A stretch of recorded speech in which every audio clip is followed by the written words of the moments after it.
ಬೆಂಗಳೂರಿನಲ್ಲಿ ಮತ್ತೊಂದು deadly BMTC accident ಆಗಿದೆ. ಬಿಎಂಟಿಸಿ ಕಂಡಕ್ಟರ್ನ ಮಹಾ ಎಡವಟ್ಟಿನಿಂದ ಮಹಿಳೆ ಭೀಕರವಾಗಿ ಸಾವನ್ನಪ್ಪಿದ್ದಾರೆ.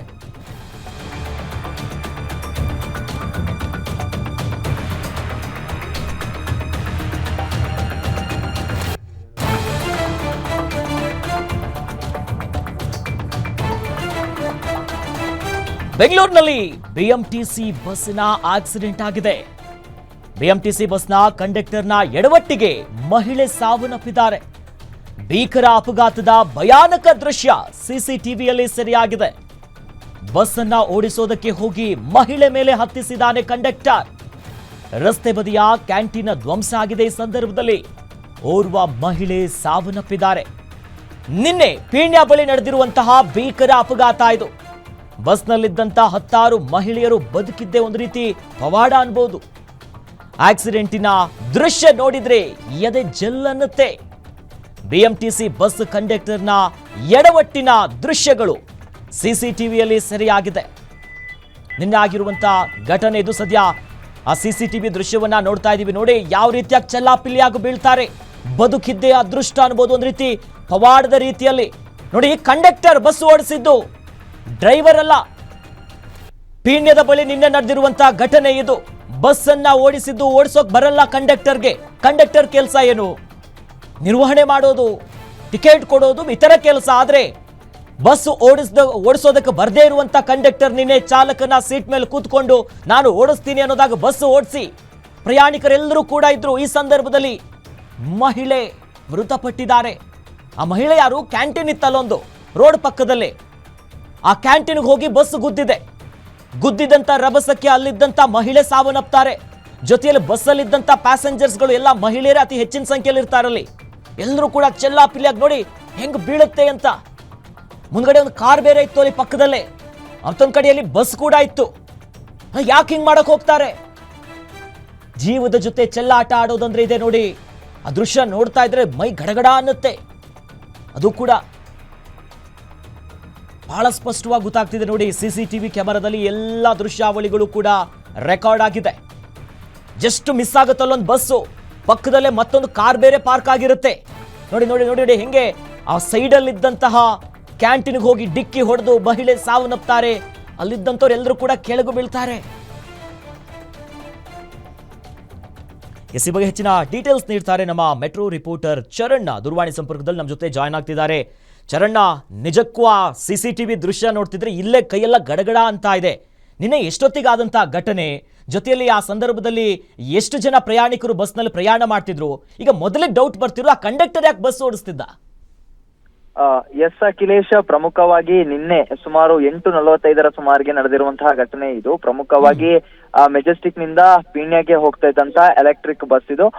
ಬೆಳಗಿನ ಮೊದಲನೇ ಪಾಳ್ಯದಲ್ಲಿ ಬಂದಂತಹ ಚಾಲಕ ನಿರ್ವಾಹಕರಿಬ್ರು ಮೆಜೆಸ್ಟಿಕ್ ನಿಂದ ಪೀಣ್ಯ ನಿಲ್ದಾಣಕ್ಕೆ ಹೋಗ್ತಾರೆ. ಆ ಸಂದರ್ಭದಲ್ಲಿ ಬಸ್ ಅನ್ನ ನಿಲ್ಲಿಸಿ ಅಲ್ಲಿಂದ ಪಿಕಪ್ ಪಾಯಿಂಟ್ ಅಲ್ಲಿ ಪ್ಯಾಸೆಂಜರ್ ಗಳನ್ನ ಪಿಕ್ ಮಾಡ್ತಾ ಇರ್ತಾರೆ. ಅಲ್ಲಿಂದ ಮೆಜೆಸ್ಟಿಕ್ ಗೆ ವಾಪಸ್ ಬರ್ಲಿಕ್ಕೆ ಅಂತ ಸಿದ್ಧತೆಯನ್ನು ನಡೆಸ್ತಾ ಇರ್ತಾರೆ. ಈ ಸಂದರ್ಭದಲ್ಲಿ ಬಸ್ಸಿನಿಂದ ಏಕಾಏಕಿ ಚಾಲಕ ಇಳಿದು ಹೋಗಿ ಟೀ ಕುಡಿಲಿಕ್ಕೆ ಅಂತ ಹೋದಂತ ಸಂದರ್ಭದಲ್ಲಿ ಟ್ರಾಫಿಕ್ ಜಾಮ್ ಉಂಟಾಗುತ್ತೆ ಬಸ್ನಿಂದಾಗಿ. ಇದರಿಂದಾಗಿ ಚಾಲಕ ಮತ್ತೆ ಕಂಡಕ್ಟರ್ ನಡುವೆ ಮಾತಿನ ಚಕಮಕಿ ಕೂಡ ನಡೆಯುತ್ತೆ. ಈ ಒಂದು ಸಂದರ್ಭದಲ್ಲಿ ಕಂಡಕ್ಟರ್ ಹಾಗೂ ಚಾಲಕರ ಒಂದು ಏನು ಜಗಳ ಆಗತ್ತಲ್ಲ, ಆ ಒಂದು ಸಂದರ್ಭದಲ್ಲಿ ಕಂಡಕ್ಟರ್ ನಾನೇ ಬಸ್ ಅನ್ನ ಮೂವ್ ಮಾಡ್ತೀನಿ, ಸೈಡ್ಗೆ ಹಾಕ್ತೀನಿ ಅನ್ನುವಂತ ಒಂದು ಕಾರಣಕ್ಕೆ ಬಸ್ ಅನ್ನ ಬಂದು ಮೂವ್ ಮಾಡ್ತಾರೆ. ಆ ಸಂದರ್ಭದಲ್ಲಿ ಕಂಡಕ್ಟರ್ನ ಕೈಯಿಂದ ನಿಯಂತ್ರಣ ತಪ್ಪಿ ಬಸ್ಸು ಏಕಾಏಕಿ ಆಗಿ ಹೋಗಿ ಅಂಗಡಿಗೆ ಒಂದು ಕ್ಯಾಂಟೀನ್ಗೆ ಗುದ್ದಿರುವಂತದ್ದು. ಅದೃಷ್ಟವಶಾತ್ ಈ ಒಂದು ಅಪಘಾತದಲ್ಲಿ ಸುಮಾರು ಜನ ಗಾಯ ಆಗಬೇಕಿತ್ತು. ಆದ್ರೆ ಅದೃಷ್ಟವಶಾತ್ ಎಂಬಂತೆ ಅನೇಕ ಜನರು ಬದುಕುಳಿದಿದ್ದಾರೆ. ಆಗ ತಾನೇ ಬಸ್ ಹಸುತ್ತಿರುವವರನ್ನು ಕೂಡ ಆ ಸಿಸಿಟಿವಿಯಲ್ಲಿ ಗಮನಿಸ್ತಾ ಇರಬಹುದು. ಅದೇ ರೀತಿಯಾಗಿ ಆ ಒಂದು ಕ್ಯಾಂಟೀನ್ ನ ಮುಂಭಾಗದಲ್ಲಿ ಸುಮಾರು ಜನ ಪ್ರಯಾಣಿಕರು ಬಸ್ಗಾಗಿ ತಿಂಡಿಯನ್ನ ತಿಂತಾ ಇದ್ರು. ಇಂತಹ ಸಂದರ್ಭದಲ್ಲಿ ಬಸ್ಸು ಏಕಾಏಕಿಯಾಗಿ ನುಗ್ಗಿರುವಂತದ್ದು. ಕೇವಲ ಕಣ್ಣು ಮುಚ್ಚಿ ತೆರೆಯುವಷ್ಟರಲ್ಲಿ ಅಂತ ಹೇಳಿದ್ರೆ 1 ನಿಮಿಷದ ಅಂತರದಲ್ಲಿ ಈ ಒಂದು ಘಟನೆ ನಡೆದಿರುವಂತದ್ದು. ಸದ್ಯ ಈ ಒಂದು ಪ್ರಕರಣಕ್ಕೆ ಸಂಬಂಧಪಟ್ಟ ಹಾಗೆ ಈ ಒಂದು ಬಸ್ಗಳು ಏನಿದೆ ಪ್ರಮುಖವಾಗಿ BMTC ಅವರು ಖಾಸಗಿ ಬಸ್ಗಳನ್ನ ಗುತ್ತಿಗೆಗೆ ಪಡೆದಿರೋದ್ರಿಂದ ಮತ್ತೆ ಈ ಒಂದು ಚಾಲಕ ಮತ್ತೆ ನಿರ್ವಾಹಕರು ಕೂಡ ಗುತ್ತಿಗೆ ಆಧಾರದಲ್ಲಿ ಇರೋದ್ರಿಂದಾಗಿ ಅವರನ್ನ ಅಮಾನತು ಮಾಡುವಂತಹ ಒಂದಿಷ್ಟು ಅಧಿಕಾರ ಇಲ್ಲದೆ ಹೋದ್ರು ಅವರಿಗೆ ಸದ್ಯ ಈಗ BMTC FIR ಅನ್ನ ಹಾಕಿರುವಂತದ್ದು ಮತ್ತೆ ಕೆಲಸಕ್ಕೆ ಬರಬೇಡಿ ಅನ್ನುವಂತಹ ಒಂದು ಆದೇಶವನ್ನ ಕೂಡ ಮಾಡಿರುವಂತದ್ದು. ಈ ಬಗ್ಗೆ ಒಂದು ಕಡೆಯಲ್ಲಿ BMTC ಈ ರೀತಿಯಾದಂತಹ ನಡೆಯನ್ನ ತೆಗೆದುಕೊಂಡ್ರೆ ಆದ್ರೆ ಆ ಮೃತಲ ಕುಟುಂಬಕ್ಕೆ ಪರಿಹಾರ ಏನು ಅನ್ನುವಂತಹ ಪ್ರಶ್ನೆ ಬರ್ತಾ ಇದೆ. ಚಾಲಕ ಮತ್ತೆ ನಿರ್ವಾಹಕರು ಇದನ್ನ ಕಟ್ಟಿಕೊಡ್ಬೇಕಾ ಅಥವಾ BMTC ಕಟ್ಟಿಕೊಡ್ಬೇಕಾ ಅನ್ನುವಂತಹ ಒಂದಿಷ್ಟು ಪ್ರಶ್ನೆ ಬರ್ತಾ ಇದೆ. ಯಾಕಂತ ಹೇಳಿದ್ರೆ ಒಂದು ಕಡೆಯಲ್ಲಿ ಬಡ ಕುಟುಂಬದಿಂದ ಬಂದಿರುವಂತಹ ಮಹಿಳೆ ಕನಸನ್ನ ಕಟ್ಟಿಕೊಂಡು ಬೆಂಗಳೂರಿಗೆ ಬಂದಿದ್ಲು.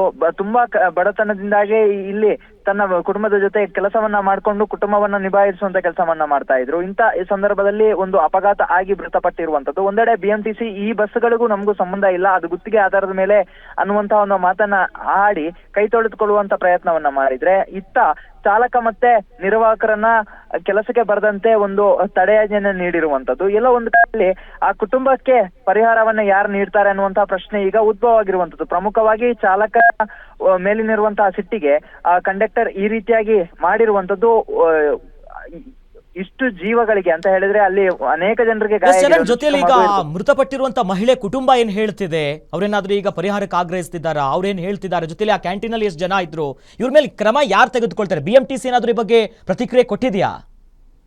ಎಸ್ ಅಖಿಲೇಶ, ಪ್ರಮುಖವಾಗಿ ಈ ಒಂದು ಪ್ರಕರಣಕ್ಕೆ ಸಂಬಂಧಪಟ್ಟ ಹಾಗೆ ಮೃತಳ ಕುಟುಂಬ ಏನಿದೆ, ಮೃತ ಸುಮಲಾ ಕುಟುಂಬದವರು ಹೇಳ್ತಾ ಇರುವಂತದ್ದು ಇದು ಅಪಘಾತ ಅಲ್ಲ, ಇದೊಂದು ಕೊಲೆ ಅನ್ನುವಂತಹ ರೀತಿ ಹೇಳ್ತಾ ಇದ್ದಾರೆ. ಯಾಕಂತ ಹೇಳಿದ್ರೆ ಅವರ ಪಾಡಿಗೆ ಅವರು ತಿಂಡಿಯನ್ನ ಖರೀದಿ ಮಾಡ್ತಾ ಇದ್ರು. ಆ ಒಂದು ಸಂದರ್ಭದಲ್ಲಿ ಏಕಾಏಕಿಯಾಗಿ ಬಂದು ಬಸ್ ಗುದ್ದಿರುವಂತದ್ದು. ಆ ಒಂದು ಗುದ್ದಿದ ರಭಸಕ್ಕೆ ಆಕೆ ಕ್ಯಾಂಟೀನ್ ನ ಗೋಡೆ ಏನಿದೆ ಆ ಒಂದು ಗೋಡೆ ಕೂಡ ಕುಸಿದು ಆ ಗೋಡೆಯ ಕೆಳಗೆ ಸಿಲುಕು ಹಾಕೊಂಡಿದ್ದಂಥದ್ದು. ಮತ್ತೆ ಈಗ ಅವರು ಪರಿಹಾರಕ್ಕೆ ಕೂಡ ಒತ್ತಾಯವನ್ನು ಮಾಡ್ತಾ ಇರುವಂತದ್ದು. ಯಾಕಂತ ಹೇಳಿದ್ರೆ ಅವರ ಊರಿಂದ ಮದ್ದೂರಿನಿಂದ ಇವರು ಇಲ್ಲಿ ಕೆಲಸಕ್ಕೆ ಬಂದಿರ್ತಾರೆ. ಅಂತ ಸಂದರ್ಭದಲ್ಲಿ ಕುಟುಂಬವನ್ನ ನೋಡ್ಕೊಳ್ಳುವಂತಹ ಜವಾಬ್ದಾರಿ ಇರುತ್ತೆ. ಒಬ್ರು ತಮ್ಮ ಇರ್ತಾರೆ, ಮತ್ತೆ ತಾಯಿ ತಂದೆಯನ್ನ ಇವರೇ ನೋಡ್ಕೊಳ್ಳುವಂತಹ ಜವಾಬ್ದಾರಿ ಇರುತ್ತೆ. ಅಂತ ಒಂದು ಸಂದರ್ಭದಲ್ಲಿ ಈ ರೀತಿಯಾದಂತಹ ಘಟನೆ ಆದಾಗ BMTC ಇದಕ್ಕೆ ಪರಿಹಾರ ಕೊಡಬೇಕು ಅಂತ ಹೇಳಿ ಕುಟುಂಬಸ್ಥರು ಆಗ್ರಹಿಸ್ತಿರುವಂತದ್ದು. ಆದ್ರೆ BMTCಯ ವಾದ ಏನಪ್ಪಾ ಅಂತ ಹೇಳಿದ್ರೆ ಇದು ಗುತ್ತಿಗೆ ಆಧಾರದ ಮೇಲೆ ಪಡೆದಂತಹ ಗಾಡಿಗಳು, ಮತ್ತೆ ಈ ಚಾಲಕರು ಮತ್ತೆ ನಿರ್ವಾಹಕರು ನಮ್ಮ ಕಂಟ್ರೋಲ್ಗೆ ಬರೋದಿಲ್ಲ ಅನ್ನುವ ಮಾತನ್ನ ಆಡುವಂತದ್ದು. ಆದ್ರೆ ಈಗ ಒಂದು ನಿರ್ಧಾರಕ್ಕೆ ಬಂದಿರುವಂತದ್ದು, ಆ ಇಬ್ಬರು ಚಾಲಕರು ಮತ್ತೆ ನಿರ್ವಾಹಕರು ಏನಿದ್ದಾರೆ ಅವರನ್ನ ಕೆಲಸದಿಂದ ಅಮಾನತು ಮಾಡುವಂತಹ ಕೆಲಸ ಆಗಿದೆ. ಆದ್ರೆ ಪರಿಹಾರದ ಬಗ್ಗೆ ಇನ್ನೂ ಕೂಡ BMTC ಯಾವುದೇ ರೀತಿಯಾದಂತಹ ರೆಸ್ಪಾನ್ಸ್ ನೀಡಿಲ್ಲ ಅಖಿಲೇಶ್. ಧನ್ಯವಾದಗಳು ಚರಣ್ ತಮ್ಮೆಲ್ಲ ಮಾಹಿತಿಗೆ.